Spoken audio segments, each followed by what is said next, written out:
ठीक है। Okay, welcome back to the next series of learn through MCQs.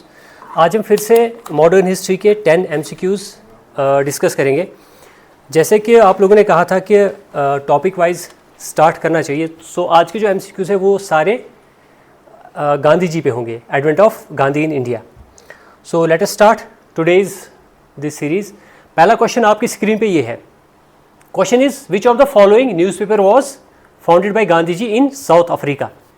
4 options है हमारे, Young India, Indian Opinion, Harijan and Navjivan. So आप मुझे बताइए इसका आंसर क्या होगा।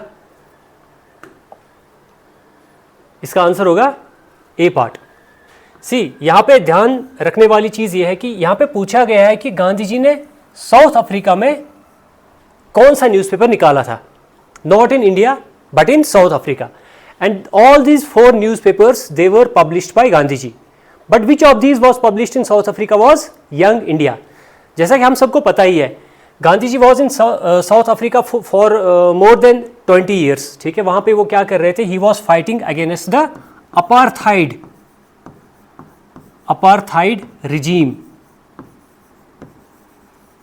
सो इस रिजीम में क्या था, यहाँ पे देयर वॉज जो एक डिस्क्रिमिनेशन था between whites and blacks. Blacks को अलग राइट्स मिलते थे और जो वाइट पीपल्स हैं उनको अलग राइट्स मिलते थे, तो इसको कहते हैं अपार्थाइड रिजीम। तो इसके खिलाफ गांधी जी साउथ अफ्रीका में एहतिजाज कर रहा था, लड़ रहा था। और गांधी जी जो है साउथ अफ्रीका में ही, जो गांधी जी का फेमस कंसेप्ट है सत्याग्रह,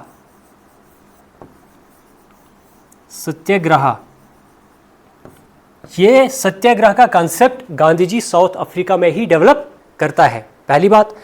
दूसरी बात, गांधी जी साउथ अफ्रीका में एक फॉर्म बनाता है Tolstoy form.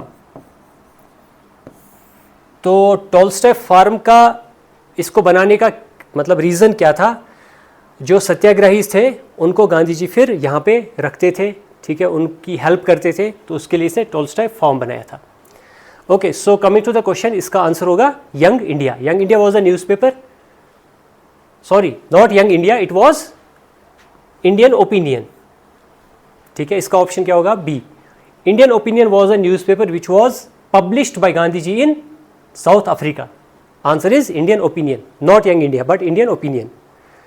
Okay, so let's move to the next question, question number 2, and this is the question number 2 on your screen. आप थोड़ा सा सोच के इसका आंसर निकालने की कोशिश कीजिए। Question is Gandhi ji did satyagraha against which of the following movements while in South Africa. जब गांधी जी साउथ अफ्रीका में थे तो उसने किसके, इन सारे ऑप्शंस में किसके खिलाफ सत्याग्रह किया था। अगेंस्ट रेस्ट्रिक्शन ऑफ सर्टिफिकेट्स, क्या इसके खिलाफ सत्याग्रह किया था। Against restriction on Indian migration, against poll tax. So the correct answer of this question is option number D. So this is the correct answer. थोड़ा सा इसको हम समझते हैं। देखो, गांधी जी जब साउथ अफ्रीका में था तो वहाँ पे एक रूल था पहला, कि जो भी इंडियन है उसको हमेशा अपने साथ क्या रखना पड़ता था, रजिस्ट्रेशन सर्टिफिकेट। आप मान लो कि आई कार्ड की तरह रजिस्ट्रेशन सर्टिफिकेट हमेशा एक इंडियन को अपने साथ रखना होता था टू शो हिज आइडेंटिटी। और जो वाइट पीपल्स थे उनको ये सब नहीं करना पड़ता था, उनको अपनी रजिस्ट्रेशन सर्टिफिकेट अपने पास हमेशा नहीं रखनी पड़ती थी। तो यहाँ पे डिस्क्रिमिनेशन हो रहा था, इसके खिलाफ, इस डिस्क्रिमिनेशन के खिलाफ गांधी जी ने सत्याग्रह किया, पहला। दूसरा, इंडियन माइग्रेशन, मतलब साउथ अफ्रीका में एक स्टेट से दूसरी स्टेट को माइग्रेट करने की अनुमति या इजाज़त नहीं थी इंडियंस को या ब्लैक पीपल्स को। तो बट वाइट जो है they were able to roam freely throughout the territories of the country. तो इसके खिलाफ भी गांधी जी ने यहाँ पे सत्याग्रह किया। और तीसरा, अगेंस्ट पोल टैक्स, जो भी इंडियन साउथ अफ्रीका में जाता था तो उसको पहले ही एक टैक्स भरना पड़ता था, उसको कहते थे पोल टैक्स। ठीक है, सो इसके खिलाफ भी गांधी जी ने वहाँ पे सत्याग्रह किया। So Gandhi ji did satyagrah against all these 3 discriminatory laws while in South Africa. ठीक, I hope this question is clear now. Okay, let's move on. See, next question पे जाने से पहले एक और announcement है. So we are going to start fresh batch for JKSSB, कोई भी कोर्स हो, इट्स ए जनरल बैच, ठीक है। आप किसी भी इनमें से किसी के लिए भी तैयारी कर रहे हो, you can join it. So we are going to start it from 22nd of September. So let's move to the next question. Next question is this. Gandhiji arrived in India on 9th of January 1915 on the request of. Gandhi South Africa से India वापस आ गए, and to be the exact date was 9th of January 1915. अब गांधी जी जब India आए तो उसको किसने इन्वाइट किया था कि आप इंडिया आ जाओ? Was it Bal Gangadhar Tilak, was it Firoz Shah Mehta, was it Dadabhai Nehru ji, और was it GK Gokhale? So tell me the answer of this question. Okay, the answer is GK Gokhale.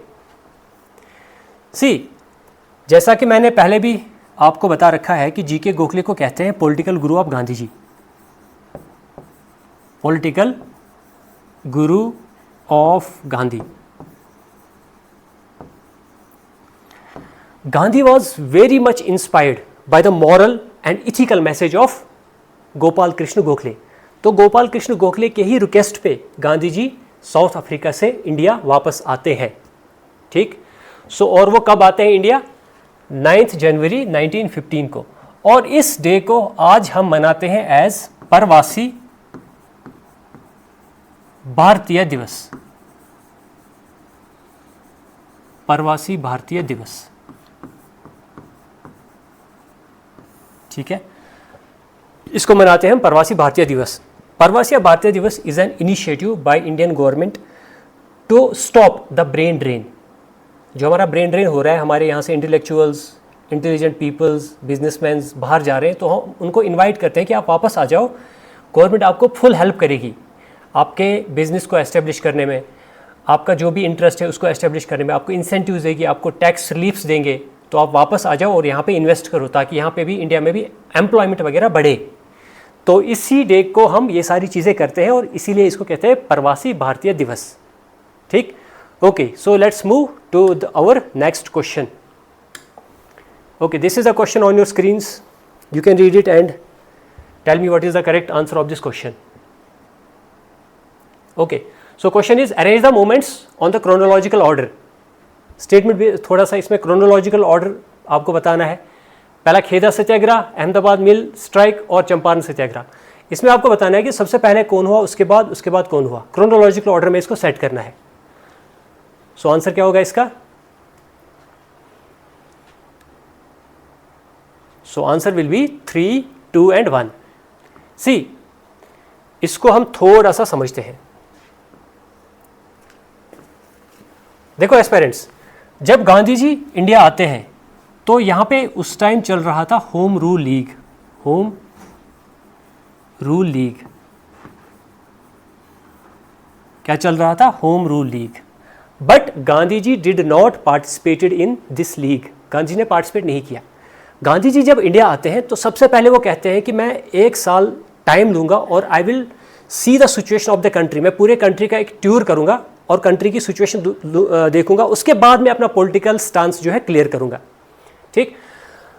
सो गांधी जी केम और सबसे पहले जो गांधी जी ने मूवमेंट चलाई वो थी Champaran Satyagraha. So that means first number पे चंपारण सत्याग्रह चलाई. उसके बाद सेकंड नंबर पे उसने अहमदाबाद मिल स्ट्राइक मूवमेंट चलाई और थर्ड नंबर पे उसने खेड़ा सत्याग्रह चलाया. इसको आप कैसे याद रखोगे? इसको आप ऐसे याद रख सकते हो CAK, ठीक है, चंपारण, अहमदाबाद एंड खेदा. तो इस हिसाब से इसका आंसर क्या होगा? 3, 2, 1, ठीक है. I hope this is clear. So let's move to our next question. This is your next question. 3 का तिहा system in Champaran was applied on which of the following plantation? Cotton, jute, indigo and tea plantation. Pretty easy question. आप सब लोगों को पता होगा इसका answer.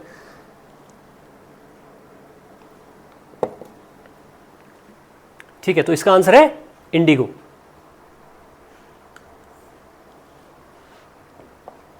Question में पूछा गया है कि जो 3 का तिहा सिस्टम ब्रिटिशर्स ने यहां पे लागू किया था वो कौन से प्लांटेशन पे था? So that was on indigo plantation. C, system is 3 का तिहा सिस्टम. इसमें क्या था? इसमें एक रूल था कि 3 out of 20 लैंड पे आपको इंडिगो कल्टीवेट करना है। फॉर एग्जाम्पल अगर आपके पास 20 बीघा ज़मीन है तो 3 बीघा ज़मीन पे आपको कंपल्सरीली इंडिगो कल्टीवेट करना ही करना है। इसको कहते थे 3 कातिया सिस्टम। दूसरी चीज़, फिर जब हमने इससे पहले भी आप सीरीज़ देख लेना पूरी सीरीज़, तो पिछले वाले एपिसोड्स में हमने ये भी कहा था कि चंपारण सत्याग्रह में मेन चीज़ क्या थी। वहाँ पे था कि इंडिगो कल्टीवेशन होती थी और फिर जर्मनी में सिंथेटिक डाई का इन्वेंशन हुआ। जब वहाँ पे सिंथेटिक डाई का इन्वेंशन हुआ तो Indigo plantation was not that much profitable. जब ये प्रॉफिटेबल नहीं थी तो ब्रिटिशर्स ने कहा फार्मर्स को, ठीक है अब ये 3 कातिया सिस्टम आप मत चलाओ, but you have to give us additional tax that was called as तावन।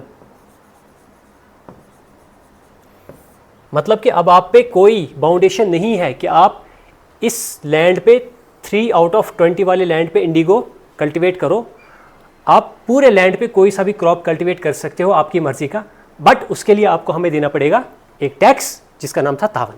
ठीक, so this was 3 kathia system and it was on indigo plantation.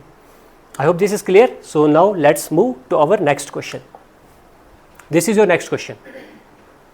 In Kheda Satyagraha Gandhi was supported by which of the following leaders. ठीक है, जवाहरलाल नेहरू, वल्लभ भाई पटेल, इंदुलाल याग्निक, वल्लभ भाई पटेल, मोतीलाल नेहरू, इंदुलाल याग्निक, दादा भाई नेहरू जी, जवाहरलाल नेहरू। गांधी जी को खेड़ा सत्याग्रह में इनमें से किन लीडर्स ने सपोर्ट किया था? इसका आंसर आप बताओ। So right answer of this question is option B. Gandhi ji was supported by Indulal Yagnik and Vallabh Bhai Patel इन खेड़ा सत्याग्रह। सो आप लोग मुझे कमेंट्स में बता देना कि वायर इज खेड़ा, खेड़ा कहाँ पे है और खेड़ा सत्याग्रह में मेन इशू क्या था। ठीक, और दूसरी चीज़, पिछले वाले एपिसोड्स में हमने ये भी बताया है कि सरदार वल्लभ भाई पटेल को सरदार का टाइटल किसने दिया और इसको क्यों आयरन मैन ऑफ इंडिया कहते हैं। ठीक, so let's move to our next question. Next question is, Gandhi ji said that I did a Himalayan blunder with regard to which of the following movements? Champaran Satyagraha, Quit India movement, Rowlatt Act और non cooperation movement. इनमें से किस movement के बाद गांधी जी ने कहा कि मैंने इतनी बड़ी ब्लंडर की जितने बड़े हिमालयाज हैं, हिमालयन ब्लंडर की? कौन सी मूवमेंट के बाद? क्या वो Champaran Satyagraha, Quit India movement, Rowlatt Satyagraha and non cooperation movement? What is the correct answer? So the correct answer of this question is Rowlatt Satyagraha. जब गांधी जी ने रोवाल्ट सत्याग्रह को इनिशिएट किया तो उसके बाद बहुत ज़्यादा वायलेंस होता है। क्या होता है? वायलेंस। और हम सबको पता है गांधी जी किसको सपोर्ट करता था? नॉन वायलेंट मूवमेंट को। Gandhi ji was supporting non violent movement. इस सत्याग्रह के बाद जब वायलेंस होता है तो गांधी जी इंडियंस को कहता है कि they have not understood what I expect from them. मैं उनसे क्या एक्सपेक्ट करता हूँ? मैं उनसे एक्सपेक्ट करता हूँ नॉन वायलेंस।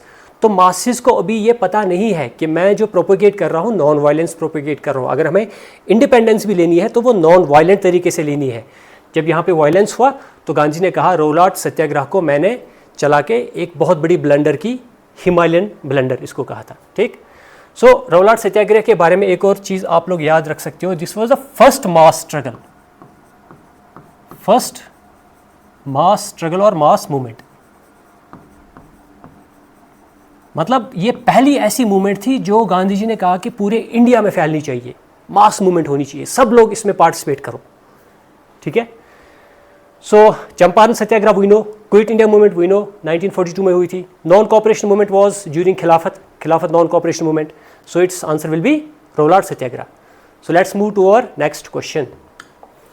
ये है आपके सामने नेक्स्ट क्वेश्चन, इसका आंसर आप करो। Question is which of the following statement are correct regarding the Jallianwala Bagh massacre?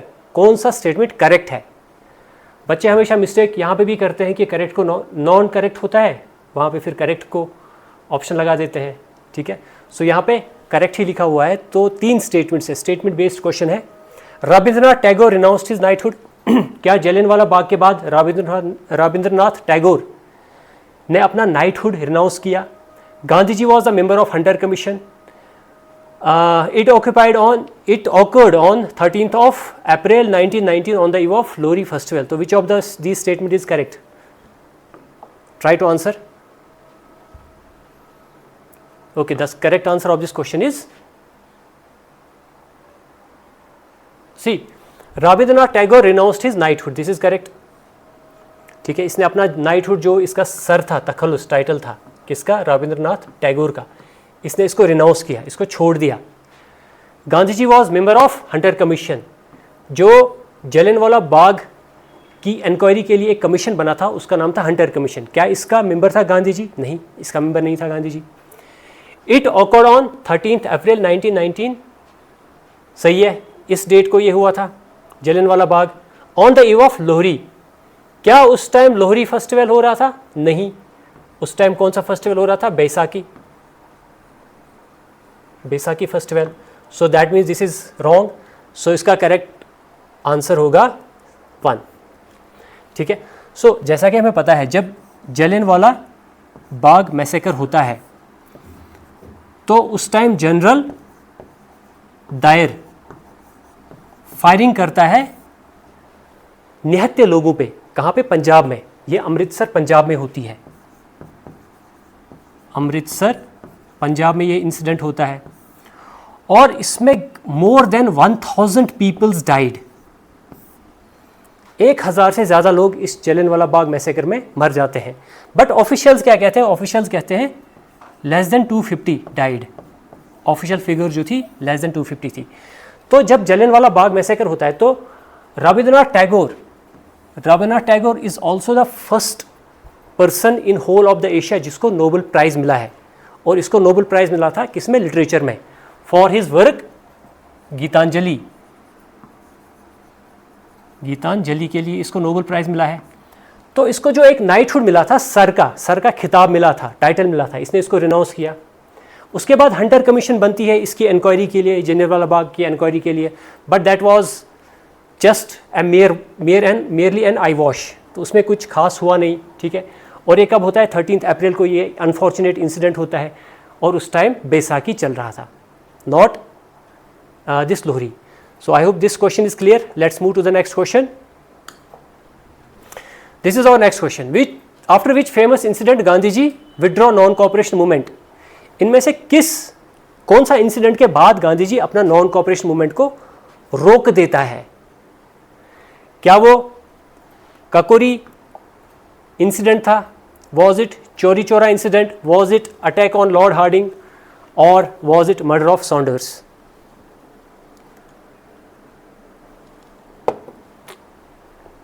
So the correct answer of this is Chauri चोरा इंसिडेंट. कब होता है? 1922 में. सो सी, गांधी जी ने नॉन कॉपरेशन मूवमेंट चलाई थी. ठीक है. बट गांधी जी ने पहले ही कहा था कि this should be non violent होना चाहिए, वायलेंस यहाँ पे नहीं होना चाहिए. अब चोरी चोरा एक छोटा सा गांव है. यहाँ पे क्या हुआ? यहाँ पे वायलेंस हुई. वायलेंस कैसे हुई? लोग प्रोटेस्ट कर रहे थे. ठीक है. क्योंकि फर्स्ट वर्ल्ड वॉर भी अभी भी खत्म हुआ था. तो people were simply protesting against the hike और अगेंस्ट इन्फ्लेशन. जो इन्फ्लेशन हुई थी उसके खिलाफ प्रोटेस्ट कर रहे थे. ठीक है. इन्फ्लेशन के खिलाफ पीपल वर प्रोटेस्टिंग. और प्रोटेस्ट जब कर रहे थे तो वहाँ पे जो पुलिसमैन थे उन्होंने लाठी चार्ज कर दिया लोगों पे और लोगों को गुस्सा आ गया. फिर लोगों को जब गुस्सा आ गया तो उन्होंने 22 पुलिसमैन को 22 they burned 22 policeman alive in the police station. ठीक है. तो इससे गांधी जी को एक बहुत बड़ा हर्ट हुआ. ठीक है, कि यहाँ पे वायलेंस हो रही है, I am not supporting violence. तो गांधी जी ने अपना जो नॉन कॉपरेशन मूवमेंट चलाई थी इस चोरी चोरा इंसिडेंट के बाद उसको वापस ले लिया, विड्रॉ किया. तो इंसिडेंट वाज चोरी चोरा incident. So I hope this question is clear. Let's move to the next question. This is our next question. Statement based question है. Which of the following statement is are not correct. ठीक है. यहाँ पे क्या है? सबसे पहले आप ध्यान दोगे नॉट करेक्ट पे. Swarajist wanted to contest elections. C.R. Das, Motilal Nehru and Ajmal Khan were Swarajists. No changers formed स्वराज्य खिलाफत पार्टी. ठीक है, जैसे हमने भी कहा नॉन कॉपरेशन मूवमेंट को स्टॉप किया गया. जब नॉन कॉपरेशन मूवमेंट स्टॉप हुई तो उसके बाद इंडिया में दो आइडियोलॉजीज बन गई. पहले थे स्वराजिस्ट्स और दूसरी आइडियोलॉजी थी नो चेंजर्स. No changers. तो इसी पे क्वेश्चन है कि आप लोग ये बताओ, जो स्वराजिस्ट थे क्या वो चाहते थे इलेक्शन कंडक्ट करना? यस, स्वराजिस्ट ये लोग, इसके लीडर्स चाहते थे कि इलेक्शंस में हमें पार्टिसिपेट करने की इजाज़त दो और हमें इलेक्शंस लड़ने दो. वी हैव टू मेंड और एंड द काउंसिल. या तो हम काउंसिल्स को मेंड करेंगे या एंड करेंगे. दूसरा ऑप्शन, दूसरा statement is C.R. Das, Motilal Nehru and Ajmal Khan were Swarajists. क्या ये स्वराजिस्ट्स थे? यस, ये स्वराजिस्ट थे और ये तीनों कहते थे कि इलेक्शंस हमें लड़ने चाहिए. Third is no changer formed Swarajya Khilafat party. जो स्वराज्य खिलाफत पार्टी है इसको बनाने वाले क्या स्वराजिस्ट थे या नो चेंजर्स थे? तो इसको बनाने वाले थे स्वराजिस्ट. ऑब्वियसली जब स्वराजिस्ट चाहते थे कि हमें इलेक्शंस लड़ने हैं तो वो पार्टी बनाएंगे ना, स्वराजिस्ट खिलाफत पार्टी. तो यहाँ पे बट यहाँ पे लिखा हुआ है नो चेंजर्स चाहते थे, तो दिस इज रॉन्ग. सो इसका ऑप्शन क्या होगा? इसका करेक्ट आंसर होगा 3 ओनली, क्योंकि यहाँ पे हमें बताना है नॉट करेक्ट, कौन सा इनमें करेक्ट नहीं है. तो तीसरा सिर्फ करेक्ट नहीं है. I hope this question is clear. Let's move to the next question. Okay, so these were the 10 questions. ठीक, so I hope you enjoyed this session also and don't forget to comment, subscribe and like our initiative. और हमें आप comments में ये भी बता सकते हो how we can improve it और क्या क्या चीज़ें और आपको चाहिए. So let it be interactive. Thank you. See you in the next episode.